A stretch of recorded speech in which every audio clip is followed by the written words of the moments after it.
नमस्कार दोस्तों, स्वागत है आपका हमारे इस चैनल कहानी सुनेंगे में।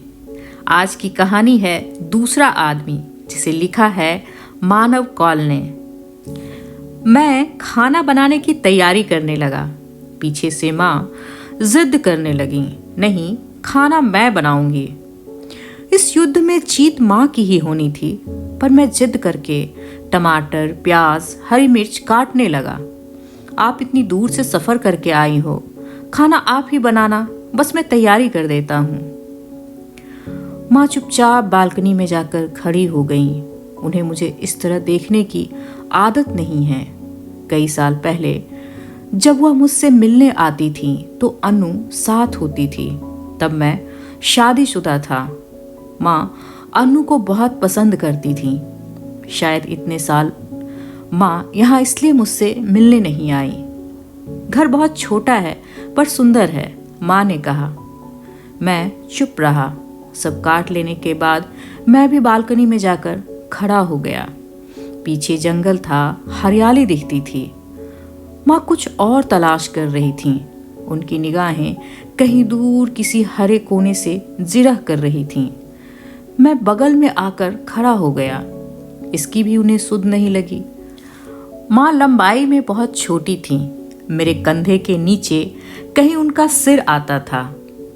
मेरा भाई और मैं मजाक में कहा करते थे कि अच्छा हुआ हमारी हाइट माँ पर नहीं गई, नहीं तो हम बोनसाई ह्यूमन लगते। माँ की आंखों के नीचे कालापन बहुत बढ़ गया था। वह बहुत बूढ़ी लग रही थीं। क्या मैं रोक सकता हूँ कुछ? उनका बूढ़ा होना ना सही, उनके आंखों के नीचे का कालापन, वह पता नहीं कितनी सारी चीजें हैं जिनका हम कुछ भी नहीं कर सकते, बस मूक दर्शक बनकर देख सकते हैं। सब होता हुआ, सब घटता हुआ, धीरे धीरे। मेरी इच्छा हो रही थी कि माँ के गालों पर हाथ फेर दूं, उनकी झूल रही त्वचा को सहला दूं, कह दूं कि मुझसे नहीं हो सका माँ, कुछ भी नहीं। पर इस पूरी प्रक्रिया में वह रो देती और मैं यह कतई नहीं चाहता था। पिछले कुछ सालों में मैंने माँ के साथ अपने सारे संवादों में मैं खुश हूँ कि चाशनी घोली है। उन्हें मेरे अकेलेपन, खालीपन की भनक भी नहीं लगने दी, जिसकी अब मुझे आदत हो गई है। अब लगता है कि इस खालीपन, अकेलेपन के बिना मैं जी नहीं सकता हूँ। इस बालकनी में तुम कुछ गमले क्यों नहीं लगा लेते? इस बीच माँ की आवाज कहाँ से आई मुझे पता ही नहीं चला। उनके बूढ़ी झुर्रियों वाले गाल बस हल्के से हिले थे। वह अभी भी मुझे नहीं देख रही थी। इच्छा तो मेरी भी है, पर यह किराए का घर है, पता नहीं कब बदलना पड़े, और यूं भी मेरा कोई भरोसा कहाँ है। कभी ज्यादा दिन के लिए कहीं चला गया तो। माँ मेरे आधे वाक्य में भीतर चली गई। मेरे टूटे शब्द झड़ने लगे, गिर पड़े और मैं चुप हो गया। माँ ने खुद को खाना बनाने में व्यस्त कर लिया। मेरे और माँ के बीच संवाद बहुत कम हो गए थे। पहले ऐसा नहीं था। पहले हम दोनों के बीच ठीक ठीक बातचीत हो जाती थी और विषय भी एक ही थे हमारे पास, अनु। पर अब उन्हें लगता है कि मैं अनु की बात करके इसे दुखी कर दूंगी। अगर गलती से मैं अन्नू की बात निकाल लेता तो कुछ ही देर में विषय बदल देती। इन बीते सालों में माँ खूब सारी बातों का रटा रटाया सा पुलिंदा लिए मुझसे फोन पर बातें करती थीं। फिर बीच में बातों के तार टूट जाते या पुलिंदा खाली हो जाता तो हम दोनों चुप हो जाते। बात खत्म नहीं हुई है, मैं जानता था। वह कुछ और पूछना चाहती है, कहना चाहती हैं। कुछ देर मैं उनकी सांसें सुनता और वह धीरे से बिना कुछ कहे फोन काट देती। धीरे धीरे हमारा फोन पर बात करना बंद हो गया। मैं कभी फोन करता तो वह जल्दी जल्दी बात करती, मानो बहुत व्यस्त है। इस बीच वह मुझे खत लिखने लगी थी। शुरू में जब खत मिलते तो मैं डर जाता, पता नहीं क्या लिखा होगा इनमें। पर अजीब बात थी कि वह सारे खत मेरे बचपन के किस्सों से भरे हुए थे। कुछ किस्से इतने छोटे कि उनके कुछ मानी ही ना हो। उन खतों के जवाब मैंने कभी नहीं दिए। मैंने बहुत कोशिश की, पर जब भी पेन उठाता तो मुझे सब कुछ इतना बनावटी लगने लगता कि मैं पेन वापस रख देता। मैं अधिकतर खतों में भटक जाता था या कभी कभी कुछ इतनी गंभीर बात लिख देता कि उसे संभालने में पूरा का पूरा खत भर जाता। वह खतों में मेरे बचपन के आगे नहीं बढ़ती थी। बचपन के बाद जवानी थी जिसमें मैं अकेला नहीं था, वहाँ मेरे साथ अन्नू थी, इसलिए वे खत कभी नहीं लिखे गए। खाना खाते वक्त हम दोनों चुप थे। माँ ने टमाटर की चटनी बनाई थी जो मुझे बहुत पसंद थी। जब भी माँ खाना बनाती हैं तो उनके मुंह से खाना चबाने की आवाज़ आती है, करच करच। मुझे शुरू से यह आवाज़ बहुत पसंद है। मैंने कई बार माँ की तरह खाने की कोशिश की, पर वह आवाज़ मेरे पास कभी नहीं आई। क्या हुआ, मुस्कुरा क्यों रहे हो? वह मुझे देख रही थी, मुझे पता ही नहीं चला। मैं उस आवाज़ के बारे में उनसे कहना चाहता था, पर यह मैं पहले भी उनसे कह चुका था, सो चुप रहा। खाने के बाद मेरे दोस्त ऋषभ का फ़ोन आया। मैं उसके साथ कॉफ़ी पीने चला गया। ऋषभ जानता है कि माँ आ रही हैं। हमारे दोस्तों के बीच वह बहुत प्रचलित था। जब ऋषभ के माँ बाप शहर आए हुए हों तो हमारी जिम्मेदारी होती थी कि उन्हें घर से बाहर निकालें। वह बाहर आते ही लंबी गहरी सांस लेता और कहता, ओह, मैं तो मर ही जाता अगर तुम्हारा फ़ोन नहीं आया होता। कॉफ़ी शॉप में जैसे ही ऋषभ ने मुझे देखा, वह हंसने लगा। बचा लिया बच्चू, मैंने खींचे भी निपोर दी। उसने कॉफ़ी ऑर्डर की और मेरे सामने आकर बैठ गया। क्या बचा लिया तुझे? इस बार उसने प्रश्न पूछा। क्या जवाब हो सकता है इसका? मैं फिर मुस्कुरा दिया और सोचने लगा कि किससे बचा लिया। माँ से, उसके मौन से, उन बातों से जो माँ से आंखें मिलते ही हम दोनों के भीतर रिसने लगती थीं, या फिर खुद से। मैंने मेघा को बुला लिया है, वह भी आती होगी। क्यों? मेघा को क्यों बुला लिया? अरे यूं ही, उसका फ़ोन आया था, वह तेरे बारे में पूछ रही थी। मैं ज़्यादा देर रुक नहीं पाऊंगा, माँ अकेली है। माँ अकेली हैं कहने के बाद ही मुझे लगा, हाँ, माँ बहुत अकेली हैं। इच्छा हुई कि अभी इसी वक्त वापस चला जाऊं, पर मैं बैठा रहा। उसने कहा उसने तुझे भी फ़ोन किया था पर तूने उठाया नहीं। हाँ, मैं व्यस्त था। कैसी हैं माँ? अच्छी हैं। यार सुन, चली जाएंगी माँ कुछ ही दिनों में, इतना परेशान होने की ज़रूरत नहीं है। नहीं, मैं परेशान नहीं हूँ, सब ठीक है। थैंक गॉड तूने फ़ोन कर दिया, अभी अच्छा लग रहा है। यह सुनते ही ऋषभ खुश हो गया। जो वह सुनना चाहता था वह मैंने कह दिया था। तभी किसी ने मेरे कंधे पर हाथ रखा। मैं उसकी तरफ मुड़ा ही था कि वह मेरे गले लग गई, कुछ इस तरह कि मैं तुम्हारा दुख समझती हूँ। मैं समझ गया वह मेघा ही है। वह कुछ देर तक मेरे गले लगी रही। मैं थोड़ा असहज होने लगा था। तभी वह मेरी पीठ पर हाथ फेरने लगी। मुझे ऐसी सांत्वना से हमेशा घृणा रही है। मैंने तुरंत मेघा को अलग कर दिया। वह मेरी बगल में आकर बैठ गई और बैठते ही उसने भरे गले से पूछा, कैसे हो? मेरी इच्छा हुई कि अभी इसी वक्त यहाँ से भाग जाऊं। कॉफ़ी पियोगी? यह कहते ही मैं उठने लगा। तभी ऋषभ द मैच मेकर बोला, तुम लोग बैठो, मैं लेकर आता हूँ कॉफ़ी।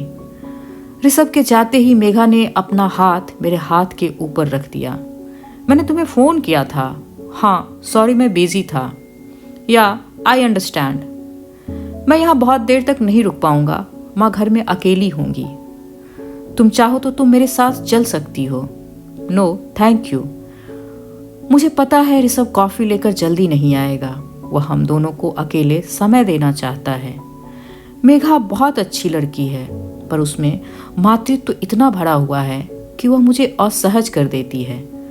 ऋषभ के हिसाब से वह मेरा ख्याल रखती है, जबकि मेरे हिसाब से वह उन महिलाओं में से है जो दूसरों के दुख की साथी होती हैं। उन्हें इस काम में बड़ा मज़ा आता है, दूसरों के दुख में एक सच्चे दोस्त की हैसियत से भागीदारी निभाना।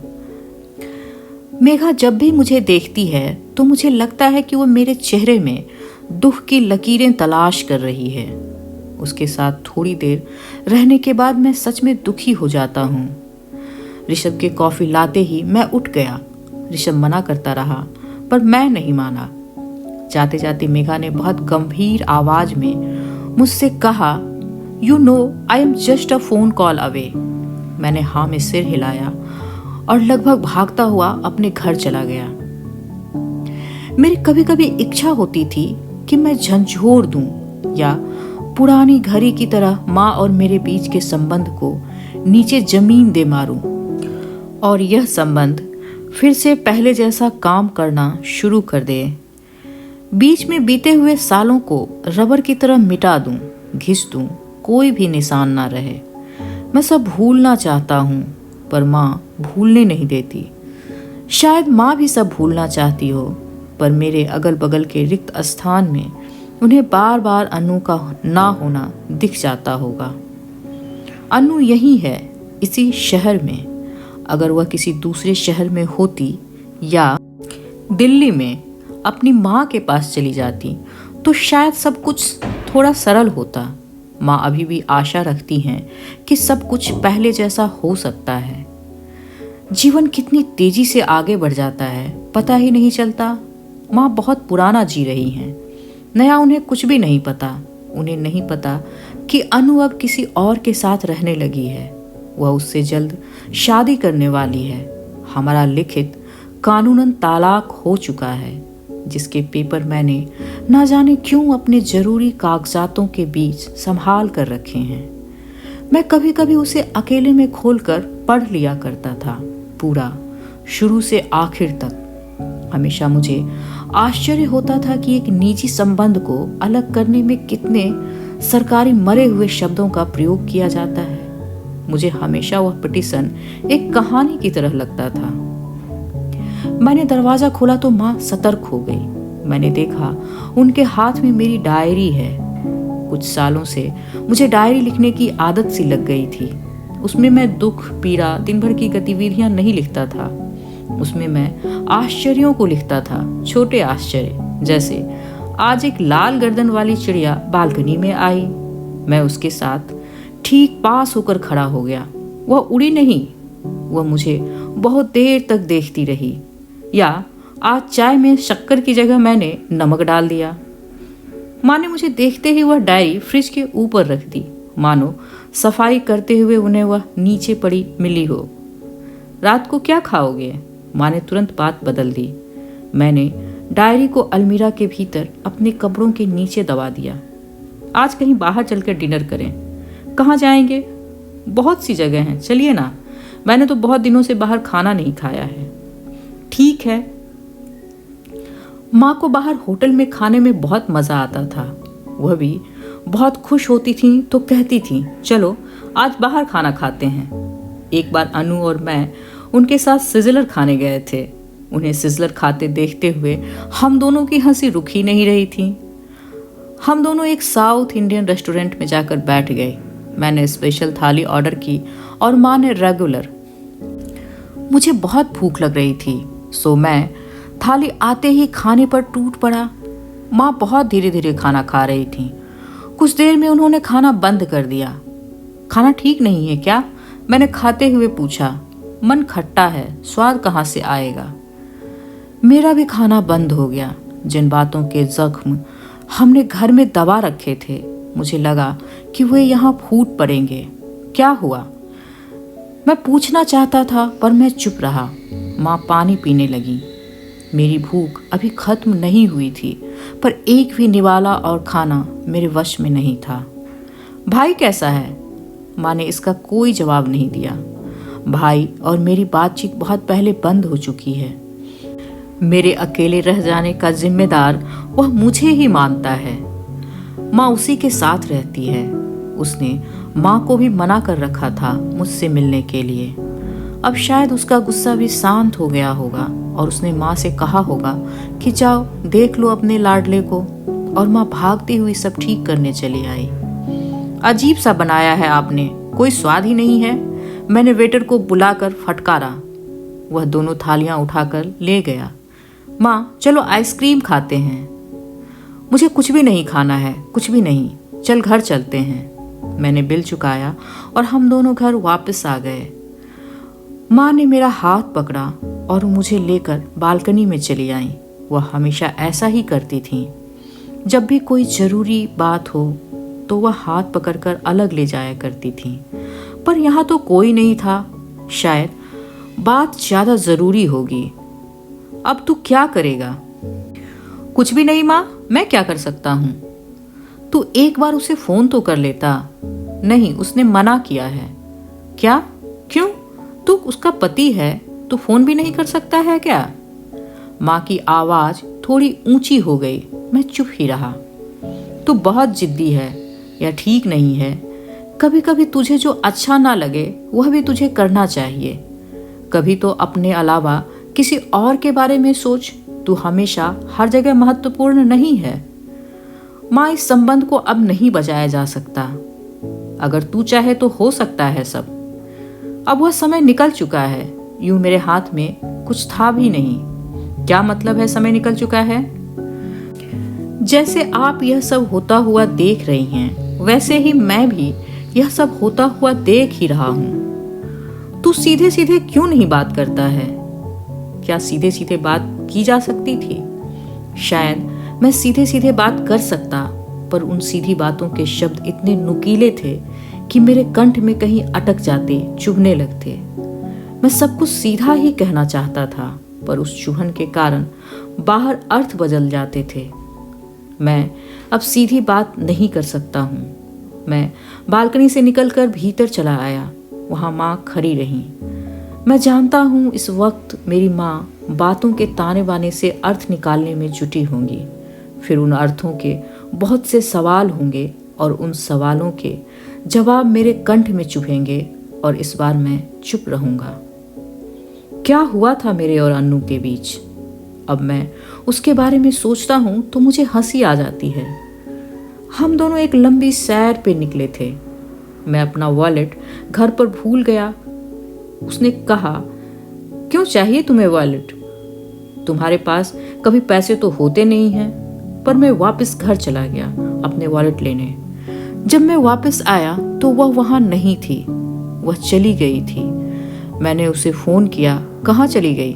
उसने कहा, आती हूँ। वह बस आने ही वाली थी और मैं इंतज़ार नहीं कर रहा था।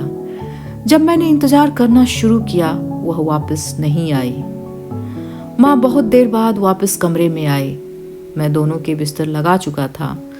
माँ ने हाथ मुंह धोए, अपने बैग से सुंदरकांड की छोटी सी किताब निकाली और उसका पाठ करने लगी।